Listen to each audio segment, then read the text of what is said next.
The hottest pop culture stories of the day. This is Hot to Go. I'm Brittany. I'm Kendall. And I'm Mike. And it's official. Mike, you can watch Another Simple Favor at home if you're interested in watching the dynamics of Blake Lively playing Blake Lively on screen, on your small screen at home. You can do that. You don't have to go to the theater like we thought. Like we sent Mike to. For like half a second. I enjoyed my experience there. That's a nice way of saying it. Most of it. I mean, did you? Yeah, I really did. And I am getting a lot of feedback from people that they agree with you, Mike, that the Anna Kendrick and Blake Lively friendship or their relationship or whatever their dynamic is fun to watch. That's like the redeeming quality of this movie. And you got Paul Feig, who knows how to drop in a really funny, like out of the blue, just boom, laugh out loud moment. So you get plenty of those as well. Again, I said, you have a couple martinis, you sit back and you watch this at home, you're going to love it. There's your heads up, people. Another Simple Favor officially streaming in the privacy of your own home. Just don't think too hard. Don't overthink it. No. Maybe have, as Mike said, if you'd like to partake in the same beverages that Blake Lively's character does, it might make you understand the movie more. Immersive. Hold the ice. BJ Novak and Delaney Rowe are our newest couple. And I say these names and you might go, who the hell is that? Or why do I care? Well, you do. You know who they both are. BJ Novak from The Office. He used to date Mindy Kaling forever. He's kind of got that, like, cute nerdy boy look going on. I don't think Mindy Kaling and him ever dated in real life, but they did on the show. They did in real life a little bit, too. Like, really? on and off. Mm-hmm. I promise. I promise. No. They may be, but they also, there's a lot of beliefs that it's her kids is. Like, he's the baby daddy. They just have never talked about it or open about it. But everyone kind of always were like, yeah, we know it is. Okay, so they made Whoopi. Well, yeah, they definitely made Whoopi. Okay. Well, we don't know that she's never said. You guys, you're getting away from the point of the story. Okay. I just said that there's a lot of lore behind that. I don't want us to miss any meat on the bones of gossip. Okay. Can you just let me get through the headline and then you can pick it apart? Thank you. BJ Novak of The Office, maybe possibly made out one time with Mindy Kaling before. He is dating Delaney Rowe. Now, if you are a TikToker, you know who she is. She's so funny. One of her most viral videos that you may have seen is when she's in the rain and she's making fun of like that rom-com character that's so annoying in the rain. Or she'll go and be like, that girl from a small town that has to like take care of her dad because mom died. And it just makes fun of all the tropes. Yes, she's of hilarious. All the like 90s movies. She's so funny. They've been photographed together out in New York City. They're a cute little couple. The biggest thing here that I have to bring to you about this is this. Great for them. BJ Novak and Delaney Rowe dating. But we are seeing more and more and more, and I think this will just be what it is now, of TikTok stars and TikTok or YouTube stars dating like the celebrities in the sense that we have always typically seen celebrities.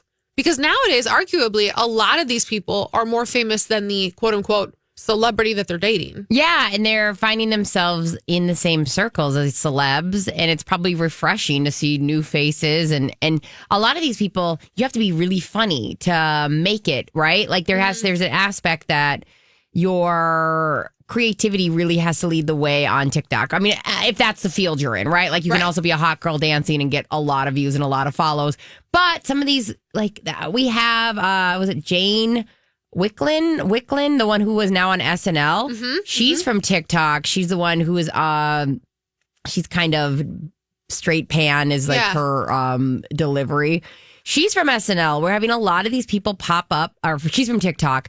And I think there's a lot of people that are reaching this level of fame through TikTok. And I'm like, cool. I mean, like 7 years ago, when you'd asked a kid what they wanted to be a content creator. Yeah. And now here we are. Yeah. And those are the people that are dating what people probably 35 and up would go, well, that's the celebrity, is the guy who's been on TV. 35 and under will be like, no, she is. It's just this really interesting dynamic in this time frame that we're living in. Yeah, and you've talked about the segmented nature of how the world is right now and who really is a famous person and what defines it. As somebody who does blind items every single day, you're looking through and it's like this A-list actor is with this A-plus list YouTube star. And I'm like, I don't know who that second person was. But apparently in the world of YouTube, they're huge. Right. But it's, again, we're never, and that's why there's, certain people who we've had in history. We've probably had the most famous person we're ever going to have. Yeah. Because the way we consume media is so different. Absolutely. That who is, the J-Lo of our generation or the Madonna of our generation is a completely different person. Yeah, you're right. There's no game plan to success that is a clear road. Yeah. Right. Before it was TV, movies, movies if you were high end, TV if you were low end, and you become a movie star. Now it's there's 7,000 ways to become successful in your own field, and they're all over the place. Be it a Twitch star, a YouTube, a TikTok. Right. Yeah. Okay, back to BJ Novak and Mindy Kaling. Oh, okay. Well, I mean, okay.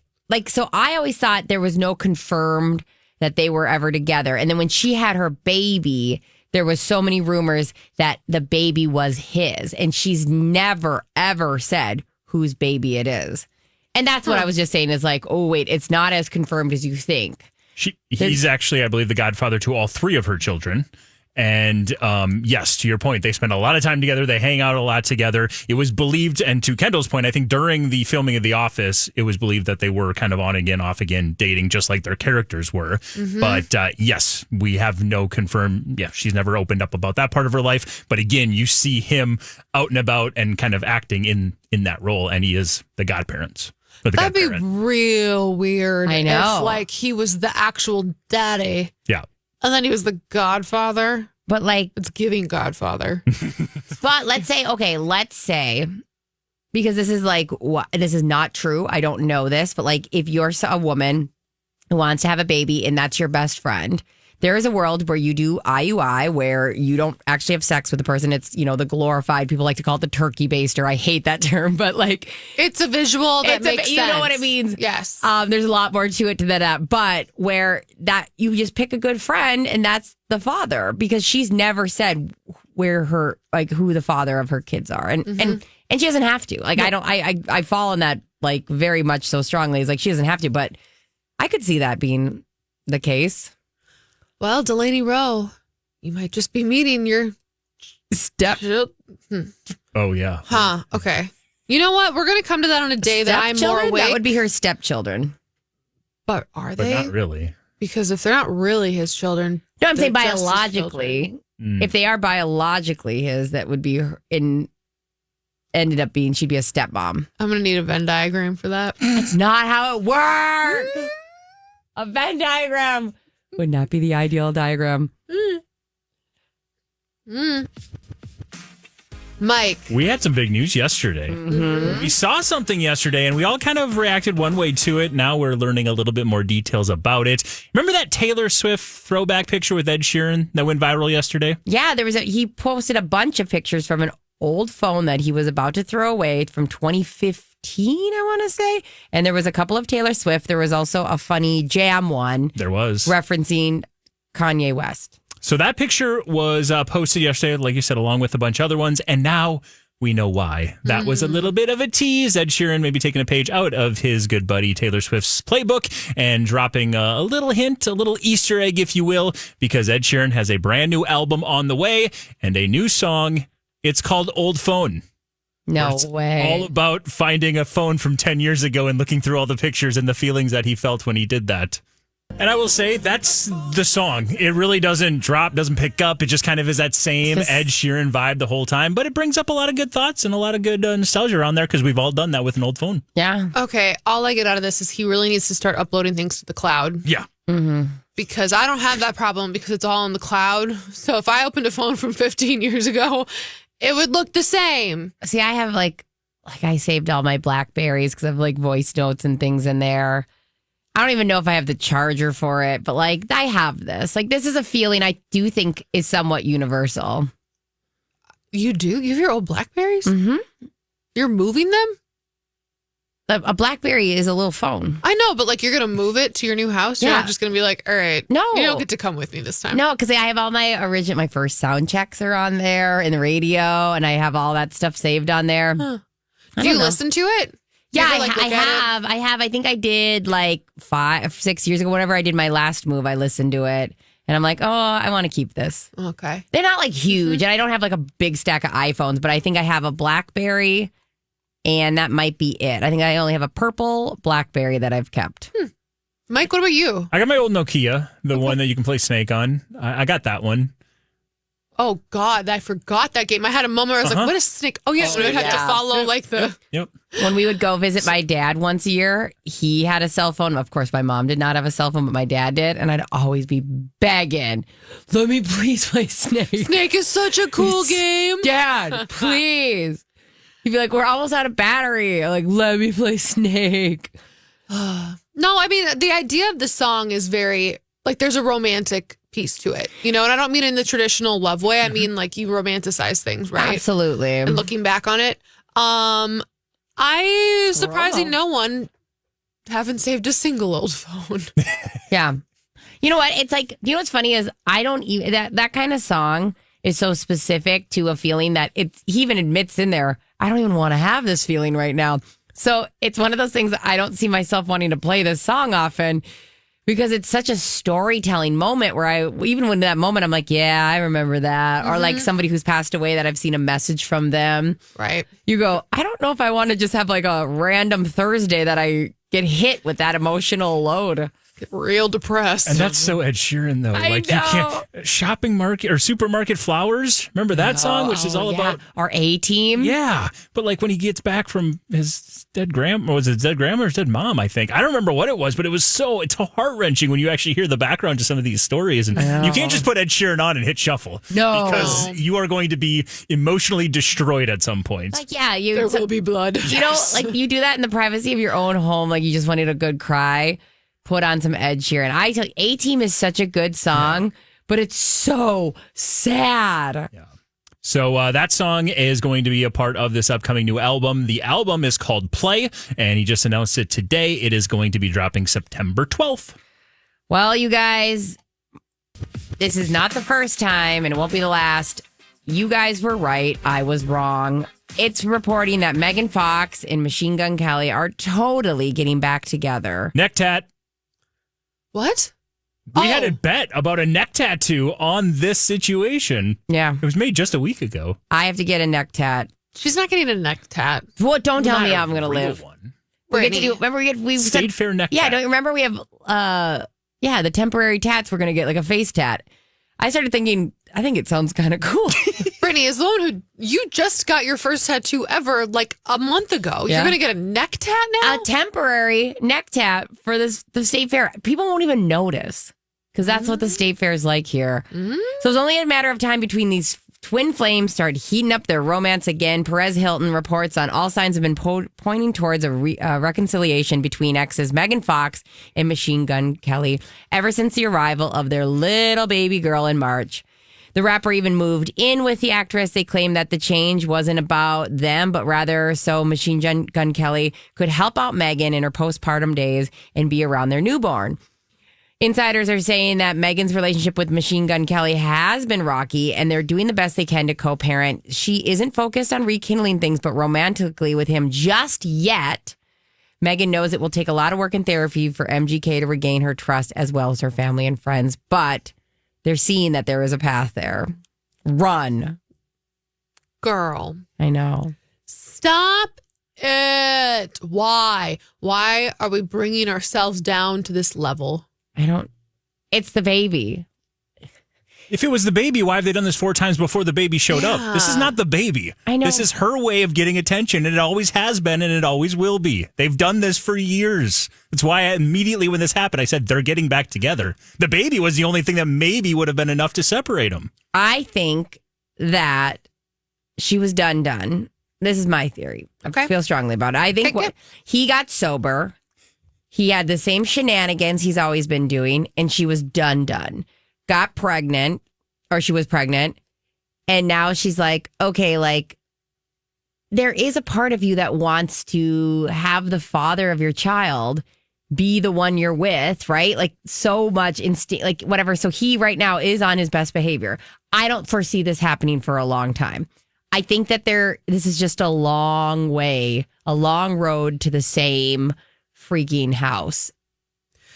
I go like, I don't want to believe this. I want to think that this is just the gossip rags being gossip rags and being like, well, maybe they'll get back together because God forbid she let him in the house to see his baby. You know, like, oh my God, they must be making out in the corner. I don't want this for her. I don't either. And I know, right? Like in the way that we always hope that a mom and a dad can rate whatever the best is for the family. Like, cannot stress enough. That's like something they really push for. If you can reconcile with your significant other and raise a child together, that's great. Right. But also if you can't, you can't, you know, and we're all on these different paths. And like, we are like, I understand why she would attempt to make this work again. Mm-hmm. But I'm with you, Kendall. Like, this guy has shown us who he is time and time again. Like, believe him. Right. And I believe and agree with everything you just said. Yeah. She's also shown us who she is time and time and time again, because this is not the first time we've seen this. Yeah. And as soon as it happened, we're like, these are the behaviors we've already seen. Now,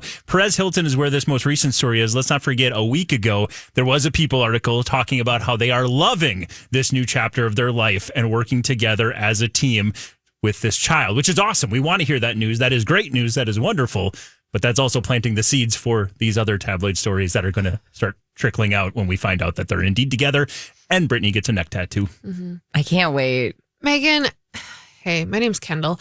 As someone who's a recovering bad boy aholic, I don't even know what you'd call that. You can do it. You can get out. You can be better.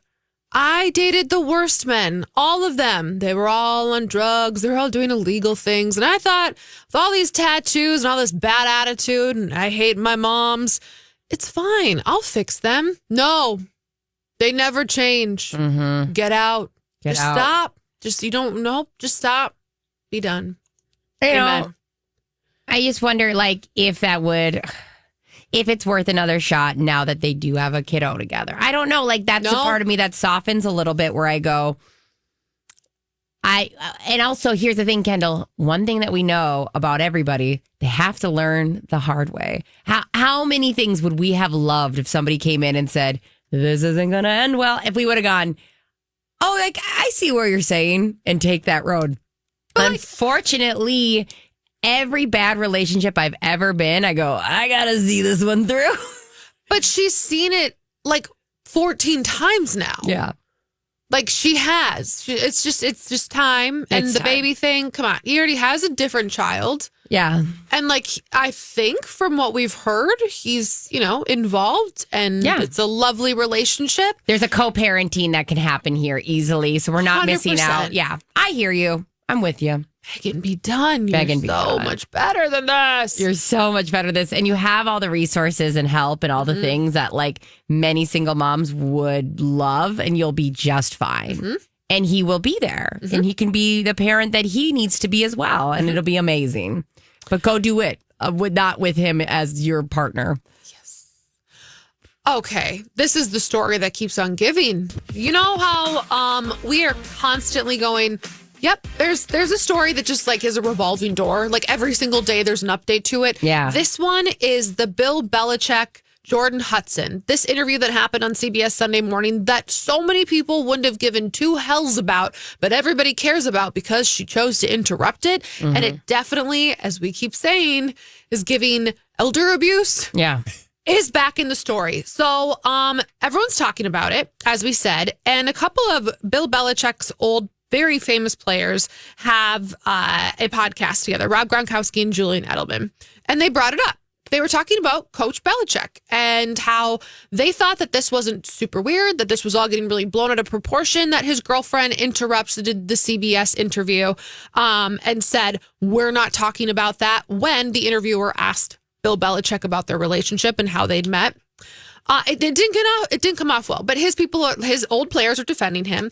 In the comment section, obviously the comments are varied around the way, but comedian Nikki Glazer, she poked in and basically said, I 100% agree. She's acting as his publicist. Publicists do this during interviews. People are out for blood. They just want to not like this woman. Well, someone commented to her response. That someone is actually Bill Belichick's daughter-in-law. This daughter-in-law, who's married to his son, said publicists act in a professional manner and don't storm off set, delaying an interview. Seems like people inside the house don't really love the new girlfriend. And I wonder why, because she's probably younger than them. Yeah. Like, and seemingly taking on a role where you go, do you know what you're doing here? I mean, we've talked about this too, is like, you're talking about CBS Sunday Morning, an established news network who knows what they're doing, and you're rolling up like with what background? With what? Stopping interviews, like storming out. There's just like a lot there where you go, this is not very professional. and like we told you yesterday, Bill Belichick said, we wouldn't be talking about this. Well, CBS has come back and said, no, there were no parameters around this interview. And you know what's crazy too, Kendall? Because I literally read this, like Bill Belichick put out a statement saying, to be clear, we were only going to talk about things in the book. Guess what, Bill? Maybe you need to head to your local library and freaking borrow your own dang book because she's in the freaking book. So we good here? Like, that's what I'd be if I was CBS. I'd say I would send him a freaking picture of his book with her in it and saying, we good? There was also another whole story that shut off yesterday that I just loved. Do you remember? So NFL Films does these behind, it's inside look. Hard Knocks is the show that they do with NFL teams. A lot of people watch Hard Knocks, is on HBO. They were set to pay the University of North Carolina $200,000 to do a show similar to Hard Knocks all around the University of North Carolina, centered around Bill Belichick. In the span of a week, that went from a done deal to unraveled and off of the table and not happening. And insiders are saying that it was due to the interactions with Jordan and what she was and wasn't able to, or was and wasn't allowing Bill to do as part of this documentary. Which is wild. And like, I just read even Charles Barkley. Mr. Charles Barkley is out there going in these streets being like, this is hard for me. This is tricky. I've been friends with Bill Belichick since he was an assistant coach over at the Browns. Like, I've been with him for over 30 years. And he's super careful with his words, which is rare for Charles Barkley. But he said, from what I'm hearing, it's starting to be a very slippery slope. And I never talk about people's personal relationships. But I will admit, I'm a little concerned with some of the stuff that's going on. And I might actually reach out to him to see if he's good. Charles Barkley is holding an intervention for Bill Belichick because, again, it's like grandpa got taken out of the home and like 24-year-old just dangling a little carrot called, look at me, I'm hot. Yes, give me all your money. Give me all of your PR. Give me all your things. Yeah. And I'll give you me. It's weird. The thing is, you're so right when you mentioned at the beginning, Kendall, this is the story that is going to keep on giving. And losing them money if they're losing out That's a huge on things with chunk Hard of Knocks. money. Yeah. Oh, my God. That's a huge chunk of money. Yeah, this girlfriend's getting a little more expensive than you planned.